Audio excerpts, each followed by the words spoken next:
النهاردة احنا هنشرح ثغرة الأوبن ريدايركت. دي ثغرة بسيطة جدا، وإن شاء الله شرحها مش هيطول معانا. احنا النهاردة عم أشرف جاتله رسالة إن جالك تحويل من العم رامي، تقدر تتأكد التحويل عن طريق إنك تخش الحساب. يا سلام، هو ده الكلام. بس وده لينك البنك أهو، يعني مش نصاب. الحمد لله احنا دخلنا اهو. هنا في اكشن اللي هو اللوجن. هو عمل اللوجن بتاعه. هنا بقى ايه اللي هيحصل؟ البنك لو احنا في سكيور ابلكيشن، لو الابلكيشن بتاعنا محترم، المفروض يجي يقارن ده بده. حلو. هل ده اللي هو attacker.com، هل ده approved URL؟ هل ده تبع البنك؟ الاجابه مختصره لا. فالمفروض يجي يحول عمرو رامي على صفحه البنك ولا كأن اي حاجه حصلت، ما يحسش بحاجه والدنيا تمام. بس للاسف البنك بتاعنا مش سكيور، فحولوه على attacker.com. دلوقتي بكل بساطه انت بقى ممكن نقول لعمرهم اي حاجه، ممكن نقول له حدث الابلكيشن عشان نحمل الاي بي كده وحدث، فهو هيروح يحمله واحنا نسرق فلوسه، والحمد لله على كده. وعمرهم متضايق دلوقتي، وعمرهم المهم مش كده دلوقتي، اسم انا اتلخبطت عامه بقى. طب انا كده خلصت شرح الثغرة. طب انا بقى، طب ايه بقى المشكله؟ المشكله اللي هو للاسف هي مش بتتقبل.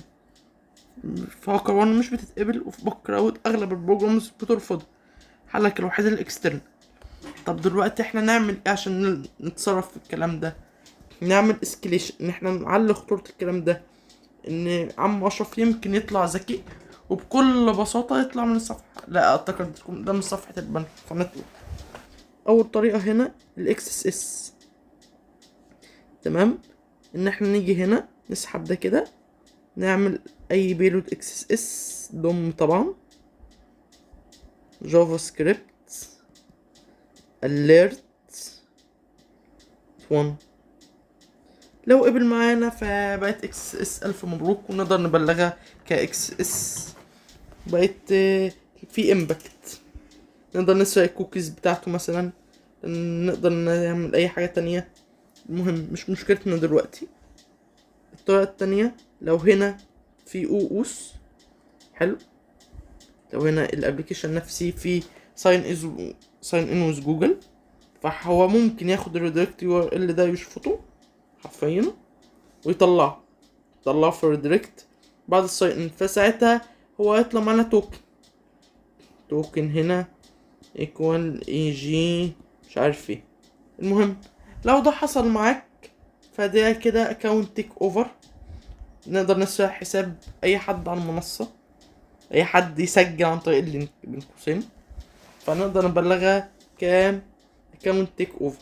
الحل التالت ان الابليكيشن يكون ابن حلال او مغفل ويطلع التوكن مع الريدايركت العادية خالص. فكده تمام كده، ونقدر كده الابليكيشن غبي، المهم احنا نمسحها. فكده نكون خدنا التوكن بتاعنا وبقت تيك اوفر.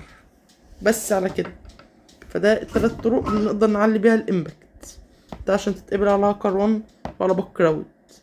حلو تمام خالص، مفيش اي مشكله لحد هنا. يلا بقى نروح على التطبيق العملي. سلام.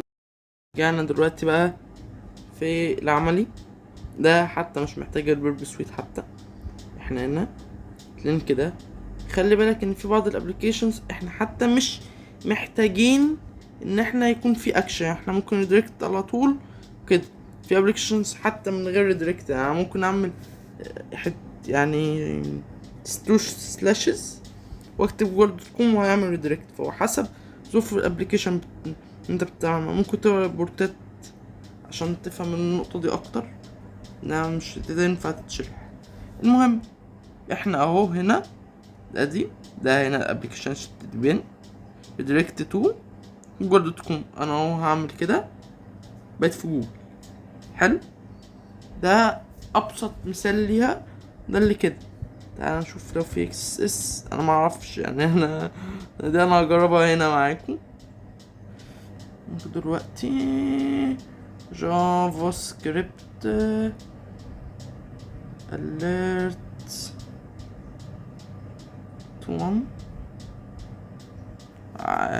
ودينا على جوجل. طيب مفيش هنا تمام، مفيش مشكلة. بقى شوية examples ليها. ريبورتات على هاكر وان اهو. ده اول واحد، هو عامل هنا redirect url bing.com. تمام.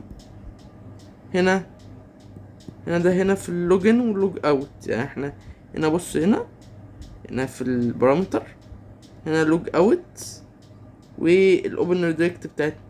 طبعا الريبورت فيه شوية تفاصيل اكتر لو حد عايز يشوفها، يعني انا هسيب نكت الريبورتات. و بس تاني حاجة اهو بقى في شوبيفاي اكس اس اهو. احنا هنا الباس جافا سكريبت اليرت دومين دوكمنت دوت دومين. طب انا اعرف فين احط البيلود؟